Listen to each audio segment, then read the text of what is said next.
அண்மை செய்தியை பார்த்து வருகிறோம். சென்னையிலிருந்து தெற்கு தென்கிழக்கு திசையில் சுமார் 1050 கிலோமீட்டர் தொலைவில் மையம் கொண்டுள்ள காற்றழுத்த தாழ்வு மண்டலம் குறித்தான அண்மை செய்தியை பார்த்து வருகிறோம். விவரங்களோடு இணைகிறார் செய்தியாளர் வெங்கட்ரமணன். சென்னையிலிருந்து சுமார் 1050 கிலோமீட்டர் தொலைவில் காற்றழுத்த தாழ்வு மண்டலம் நிலை கொண்டிருக்கிறது. விவரங்கள் என்ன?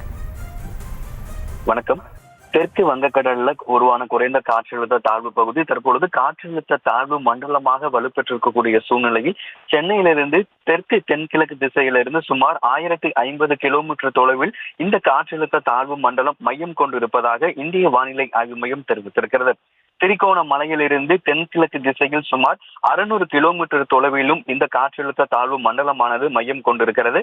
தமிழ்நாட்டுடைய நாகப்பட்டினத்திலிருந்து தென்கிழக்கு திசையிலிருந்து சுமார் 880 கிலோமீட்டர் தொலைவிலும், புதுச்சேரியிலிருந்து தென்கிழக்கு திசையில் சுமார் 980 கிலோமீட்டர் தொலைவிலும் இந்த காற்றழுத்த தாழ்வு மண்டலம் என்பது மையம் கொண்டிருக்கிறது.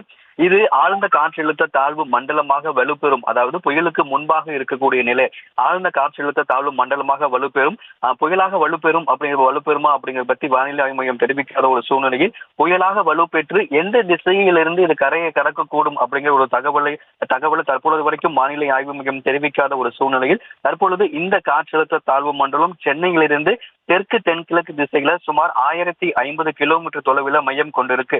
இது புயலாக வலுப்பெறாமல் ஆழ்ந்த காற்றழுத்த தாழ்வு மண்டலமாகவே கரையை கடக்கக்கூடுமா அல்லது புயலாக வலுப்பெற்று கரையை கடக்கக்கூடுமா? அப்படி புயலாக வலுப்பெறும் பட்சத்துல எந்த தெற்கு வங்கக்கடல்ல எந்த திசையை நோக்கி கரையை கடக்கக்கூடும் அப்படிங்கிற தகவலை வானிலை ஆய்வு மையம் தெரிவிக்காத ஒரு சூழ்நிலையில் தற்போதைய நகர்வுகளை பொறுத்த வரைக்கும் இந்த தெற்கு வங்கக்கடலில் உருவான காற்றழுத்த தாழ்வு மண்டலம் சென்னையிலிருந்து தெற்கு தென்கிழக்கு திசையிலிருந்து சுமார் 1050 கிலோமீட்டர் தொலைவில் மையம் கொண்டிருப்பதாக இந்திய வானிலை ஆய்வு மையம் தெரிவித்திருக்கிறது.